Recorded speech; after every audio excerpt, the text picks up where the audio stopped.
everyone, welcome back to our lab and welcome to Finance Current Affairs session. So in today's session, we are going to discuss a very important news article of finance that is regarding the NPCI, which has released a circular for the NRIs that can use the international numbers for the UPI. So from when the NRIs will be able to use the UPI, as well as what is this whole process of international numbers being used for UPI, as well as NRIs from which countries will be able to use their international number for the UPI. So all this information is provided by the NPCI, and in today's session we are going to discuss this very important news article. But before starting with this news article, there is a big announcement from EduTab that we have brought for you the comprehensive guide for RBI, NABARD and SEBI. So through a single guidebook, you can get all your common queries answered. If you want to know about the examination, that what is the previous year cutoff for the exam, what is the pattern for the exam, what is the syllabus for the exam, all these common queries can be answered through a single guidebook. You do not have to visit different links, you do not have to visit different websites. Even if you want to know about the preparation, that what should be the sources, what should be the strategy, all of this is provided in this single guidebook, and this is easily downloadable. This is free of cost to save your time, to save your efforts, and you can easily download this guidebook. The link is provided in the description box below. So do download this guidebook. This is going to enhance the level of your understanding for the examination. Okay, so do download the guidebooks. They are provided in the description box below. The link is there. Okay. So now starting with today's session, the non-resident Indians with the non-resident accounts from select countries, they will soon be able to use the unified payments interface.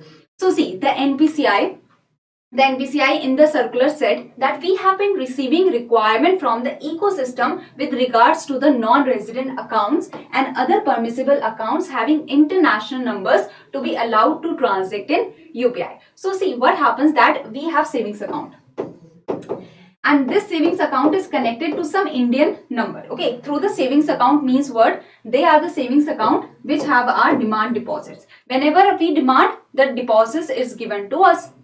So this savings account, they are connected to our Indian number. Now we can use this Indian number to onboard ourselves, to link ourselves to UPI. And through the UPI, using the demand deposits, using the deposits that we have in the savings account, we can easily transact. Now the NRIs, they have non-resident account in India, and this non-resident account is connected to the international numbers of the NRIs. Now this international number cannot be used to onboard the NRIs to UPI. And UPI, you all can understand that how easy the UPI makes our life. We all are using UPI at this point of time to transact, to pay to our family relatives that are living far off. You do not have to send the money through the poster or something now. You can directly send the money to your cousin, okay, or to your family or to your relatives or something. But the non-resident accounts which have the non-resident Indians who have their relatives in India, who have their families in India, they cannot use the UPI to transact, to pay to their relatives, to send the money to their family, because they have the international number which cannot be connected to UPI. And so the ecosystem participants, that are the banks, that are the system participant operators in the UPI, the apps that are using the UPI, they all were asking the NPCI to allow the international numbers to be allowed to transact in UPI. And there has been the customer, the NRIs, they were themselves demanding that we want to send the money to the relatives, and we want to send the money to the merchants in India if our parents are doing some transactions. So we want to send our money to the relatives also, to our cousins, to our siblings. And we cannot do that very easily because the UPI is not there. UPI will make our lives much easier. So the customers, they were demanding in the ecosystem to enable the UPI for their non-resident accounts that have the international number and experience the seamless and the instant journey of UPI. So the NRIs, even the NRIs wanted UPI because they want to easily transfer the money to their families, to their relatives and all. And that's why the NPCI, after seeing the demands of the customer, after seeing the demands of the member participating in the UPI, the NPCI released a circular on 10th January 2023 to all the member participating in Unified Payment Interface, that is all the member banks and all the apps that are using the UPI or all the system participant operators, this circular was released for. In this circular, it was said that the UPI will be extended for the non-resident accounts that are linked to the international numbers. So which non-resident accounts now will be allowed? So there are different kinds of non-resident accounts that have the international number through which the UPI can be connected. So there are the two types of non-resident accounts. So there is the NRE and NRO. So NRE is non-resident external account and NRO is non-resident ordinary account. External account and ordinary account. So they both are the accounts that can be opened in India by the non-resident Indians only. By the non-resident Indians, they can open the non-resident external or non-resident ordinary account, and they both can be the savings account. Okay, savings account means now this account can be connected. These accounts can be connected to the UPI, but these accounts have international number that is linked. So first of all, let's understand about these accounts. Now, external account means that whatever you are earning in other countries, you can send that earnings to India. You can send the foreign earnings to India, but in India, it will be deposited in rupees only. So if you are sending dollars, if you are sending pounds, they will be converted to rupees and then they will be stored in the account, in the deposit account. So an account that helps the NRE or the external account is the account that helps the NRIs to park their foreign earnings in India in Indian denomination. So you are sending your foreign earnings, you are sending your dollars, you are sending your pounds. Those pounds, those dollars will be converted to rupees and then they will be deposited in the account, and that's why it is a rupee denominated account. Now this is external earnings, but let's say that you are residing in USA and you are non-resident Indian. Okay, you are residing in USA, but you have properties in India. You have 2-3 houses in India from which the rent is coming. So in India also you are earning something. You are earning rent in India, or you are earning some profits in India from the investments that you have made. So this is the earning that you are doing in India itself. So this is in rupees because the rent, now I am living somewhere in rent. So I will of course pay in rupees now. I will not pay in dollars or something. So in India, whatever you are earning is in rupees. So an account, the ordinary account means an account that helps the NRIs to park their earnings that they are doing from India itself in Indian denomination, in Indian rupees. So here, whatever you are earning from India, if you want to keep that earning in India itself, you can keep it in the accounts in the NRO account, in the non-resident ordinary account. So taxation, now the deposits in the NRE accounts are tax-free on the principal, on the interest. There is no tax that is taken in the NRE account.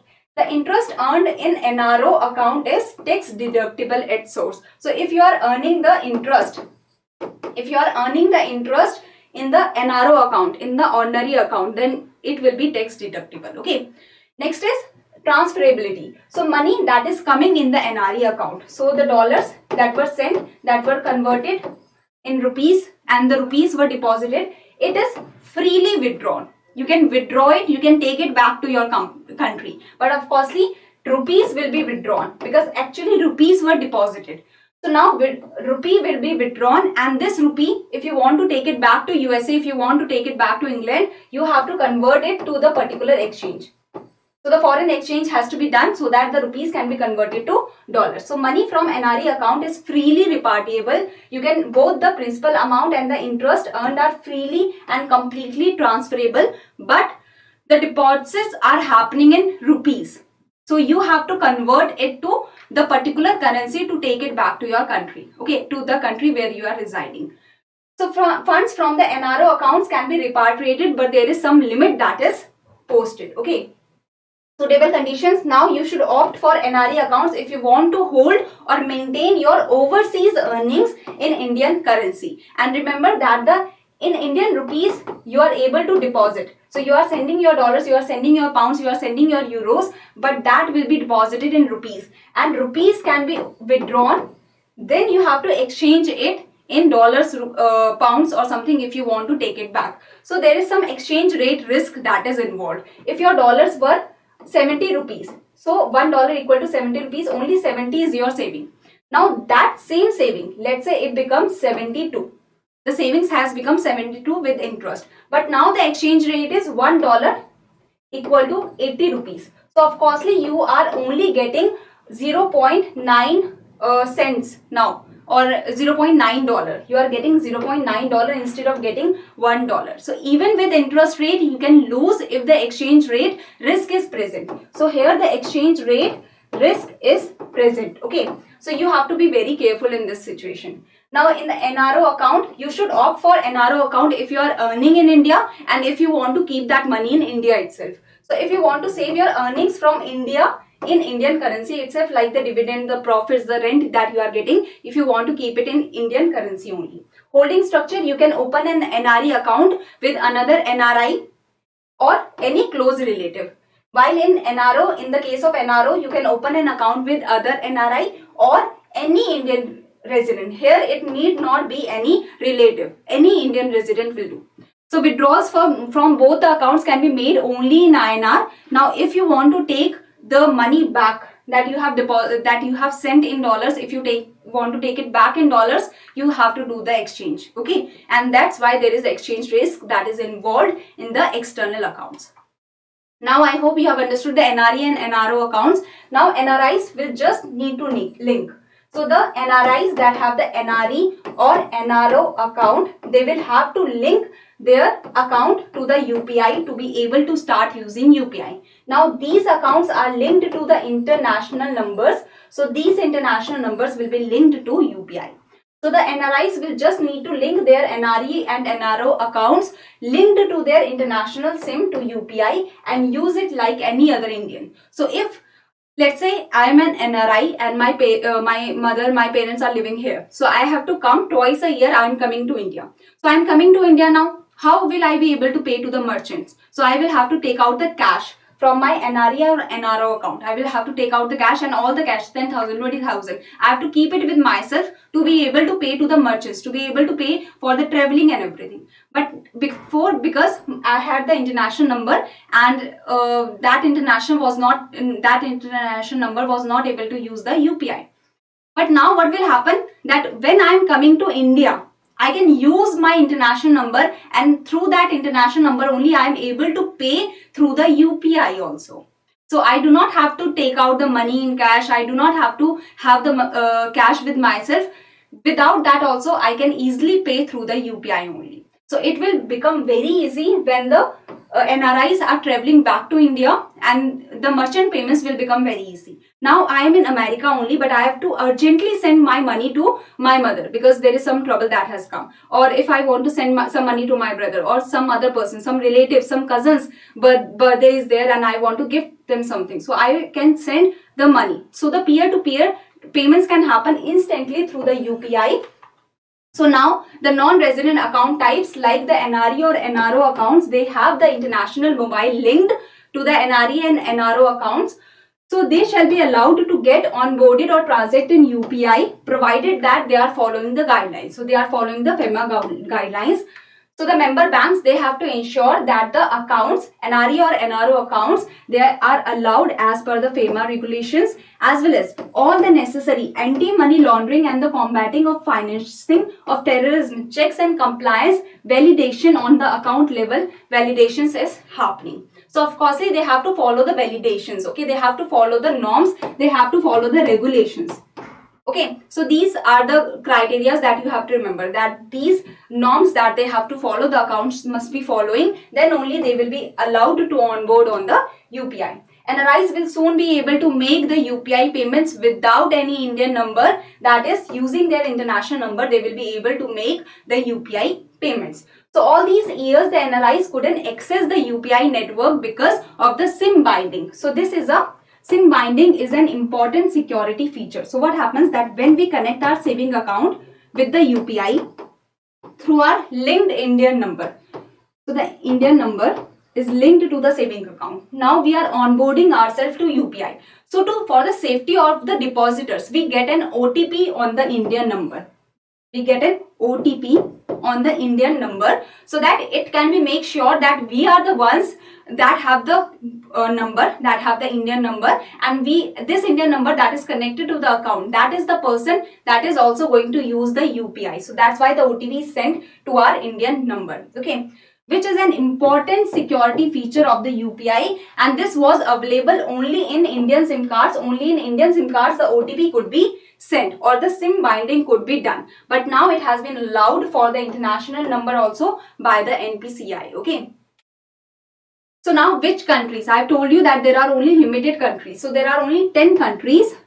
There are only 10 countries, and these international numbers with these codes, if these codes are available, then the NRE or NRO account, so the non-resident Indians that have the NRE or NRO account with these international numbers connected to their account, linked to their account, they will be able to use the UPI, okay. So these 10 countries are Singapore, Australia, Canada, Hong Kong, Oman, Qatar, USA, Saudi Arabia, UAE and United Kingdom. So you can understand that these are the numbers, international numbers. These are the 10 countries from which NRIs, if they are there, then the NRE and NRO account can be connected to the UPI through the international number, okay. So they can make transactions using the UPI platform. To start with, these are the 10 countries. All the members, banks, all the member participants of the UPI, they are advised to comply with the above directives by 30th April 2023. That is, by this year only, the NRIs will be able to get the UPI through their international number, linked to their international number, okay. So these 10 countries, the list covers the countries where Indian diaspora is located the most. So where we have the non-resident Indians the most, from there the UPI is being started to get linked to the international number. Banks have been asked to be ready with the required enablement by April 30th this year only. With this new facility, Indians living abroad, the NRIs, will be able to experience UPI transactions seamlessly with their international numbers also. So they will be able to send their money easily to the parents or to the families, to the relatives. Even if they are coming to India also, they will be easily able to make the payments through the UPI. They do not have to carry the cash now. If they are coming to India, they can easily pay, they can easily transact, they can easily pay to the merchants. Do note that NRIs must have NRE or NRO accounts to access the UPI transactions with their international mobile numbers according to the NPCI. So they must have the NRE or NRO accounts and that is connected to the international numbers from any of these countries, and then it will be connected to the UPI. So before, they had to use from these accounts where the rupees are there. If they are coming to India, they had to take out the cash from these accounts to be able to transact, to be able to pay to the merchant. But now if they are coming to India, they are not going to take out the cash. They can easily pay through the UPI only. So this is the complete news article. I hope you have understood it very easily and completely. So this is the first question that I hope you can easily answer. And this is the second question, okay. So here you have to tell that how many countries international mobile numbers will be allowed for the payments, okay. So this is the second question. Now they were the people that gave the right answer of the previous session question. It was Nadeem, Neetu, Soresh, Anmol, Abhishek, Yash, Anand, Rishabh, Rakesh, Sushmita, Santwana and Yashika. So well done you guys. It was great to see all the right answers from you all. And thank you very much everyone. Do subscribe to our YouTube channel and join our Telegram channel for the PDF of this session. And here you can mail us if you want to get your query resolved, and you can call us in this number also, okay. Thank you very much.